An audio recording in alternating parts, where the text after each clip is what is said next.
Hello बंदिया नमस्कार सजो bem-vindos। स्वागत है आप सभी का। तो आज के वीडियो में हम बात करेंगे कि जब भी कोई पर्सनल प्रोनाउन है, अगर उसे हम इनडायरेक्ट कॉम्प्लीमेंट के रूप में इस्तेमाल करना हो तो कैसे कर सकते हैं। तो इनडायरेक्ट कॉम्प्लीमेंट क्या है, सबसे पहले इसको समझते हैं कि जैसे हम हिंदी में बोलते हैं उसने मुझको कलम दी, तुमको दी, आपको दी, इनको दी, उनको दी। तो ये इनको, उनको, मुझको, तुमको, ये सारे क्या हैं? ये इनडायरेक्ट कॉम्प्लीमेंट हैं। ठीक है। तो पोर्चुगल हिंदी में भी जैसे हम मैं को नहीं बोलते, मैं को बदल जाता है मुझको में, है ना। तो तू को या तुमको तो ठीक है, लेकिन इनको, उनको, उसको, है ना। तो ये सब क्या है? इनडायरेक्ट है, आपको, है ना। तो इसी से पोर्चुगीज में क्या है, अगर एऊ कहीं पे भी ना कम्प्लीमेंट, इनडायरेक्ट कम्प्लीमेंट के रूप में आ रहा है, जैसे कि किसी ने मुझको किताब दी, है ना। तो यहाँ पे इनडायरेक्ट कॉम्प्लीमेंट कौन है? मुझको, है ना। किताब दी, एक्शन किसी ने किया, लेकिन उसका इनडायरेक्ट ऑब्जेक्ट कौन है? वो मैं हूँ, है ना। तो उसने मुझको किताब दी, तो मुझको के लिए हम मैं इस्तेमाल करेंगे, तुमको के लिए लिए, है ना। अगर खासकर है प्रिपोजिशन, उसके बाद वो से या एल एल आता है तो लिए में बदल जाता है। नौश नुश में बदल जाता है, एक्सेंट हट जाता है।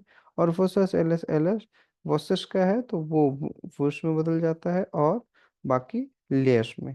ठीक है। तो जैसे कुछ एग्जांपल देखते हैं। ये दीगु लिए अवरदात, तो लिए किसको सब्स्टिट्यूट कर रहा है यहाँ पे? अवश्य को। तो दिगु अवश्य और दिगु एल और एल अवरदात। ठीक है। यो पागुते अमन्य। ठीक है। यो पागु अत अमन्य। ओ पागु तू अमन्य, है ना। तो वो भी बदल जाएगा पागुत से। ठीक है। apresentam nos os livros na feira do livro। ठीक है। तो उन लोगों ने हमें बुक शॉप में या बुक फेयर में किताब प्रस्तुत की, है ना, किताब दिखाई या दी, जो भी है। तो apresentam nos ou apresentaram-nos, है ना, os livros na feira do livro।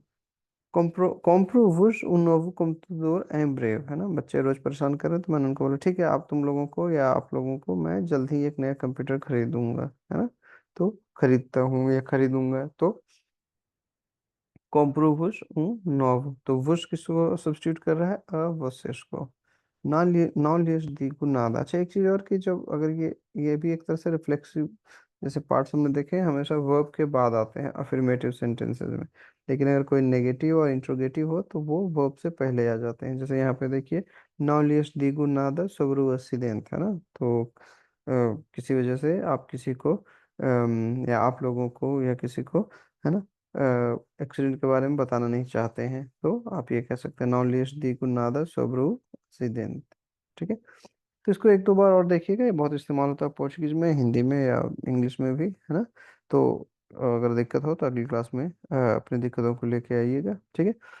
Então, hoje ficamos por aqui. Vemo-nos no próximo vídeo. Muito obrigado. Adeus. Namaskar.